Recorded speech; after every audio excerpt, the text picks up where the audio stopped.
วปากเก่งยาสิตกเด้อทำต่อยเป็นน้อยได้แพ้ไว้ไปแล้วเอา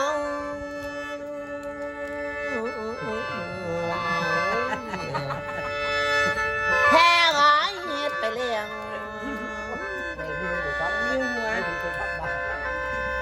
เมื่อเด้อเมื่อตำท่าจะละคุณต้องเจ้าที่เอาแพ้ไว้ไปวังอย่างเดียวนังเนาะโอ้ยเมื่อตำท่าจะละต้องเจ้าที่เวลาเท่านั้น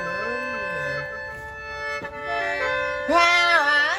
มาเด้อบ้องให้ขี้หัวหนักบ้องให้ขี้ตับเมยท่านจะไม่ทองออกติดนอจะต้องสาได้ทั้งเมื่อเรื่องใส่นมเดินจำตำหัวตำขาเรานี่พามาเด้อเมื่อวันแล้วแค่เมื่อวันแล้วตบปีปีหน้าดีสิมาบ่อยพอกันอันเขาเก็บอยู่ปลายไม่ก็ทะเลยาสีมาเด้อไปวังลังมาสั่งแค่ไปแล้วเขามือเว้นเป็นมือเอาท่านเขาเจ็บเดือดความให้ในอินทายาสิราแค่เมื่อวันแล้วห้ามดูเจ้ายังโง่เก่าโค้งขึ้นมาเจ้าโมงเก่าถ้าคนนี้บ่อยขี้หัวหนักบ่อยขี้ตักเมื่อยเอาแต่ซุปไปใส่เองนะแค่แต่เรื่องตั้งใจดีแม่ข้างใจตัวเมทะเลตัวนักอยู่ใส่หามบอกคนนี้หัวนักอยู่บอกมันเป็นนะที่แรกเป็นจะได้มุงได้บอกมากเขาสิจำออกให้หันเขาสิจำออกให้หันแค่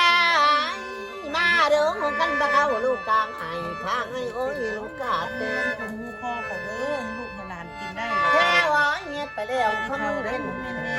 วก็เก็บมือตอบยาอะไรไม่ดีจะกว้างนะเนาะกินแล้วต่อพักกันเมื่อไหร่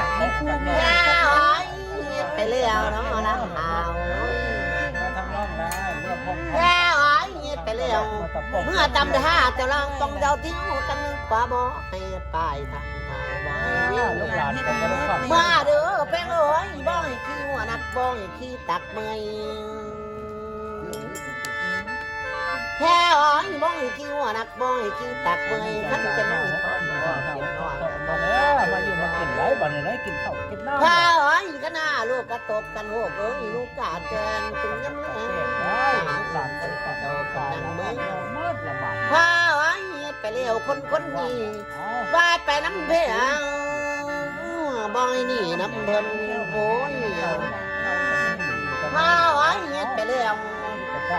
ข้าเด้อให้เพิ่นดีนี่จังเต๋อปีมือมันสิข้าเรื่องกินท่านข้าจะดูป้าไปหลายหลังอยู่มากินหลานให้กินมัดหลานตายแล้วย่องมันจะมาเก่ามันจะใส่ขยะจะที่จะเสื้อกระตามที่ให้ตรงนาตรงก้วงกระยามาตะกุดน้ำบ่อก็สารากับพ่อมือท่านใดก็ให้มันกินน้ำกันมัดแค่พอแต่บ่อนอละหาไว้ว่าบอกก้อยนี่อ้าวเมื่อจึงแค่บอกไงนอนกันนอนเลยล่ะโอ้ยท่านเงินที่จังเลยเสือท่านซ้ำเสือจังสิเอาได้เป็นเขาซุกเมื่อต้นหลานเขาซานเมื่อต้นพี่ต้นน้องแหละคือในผู้เสียกระทงกระชุ่ม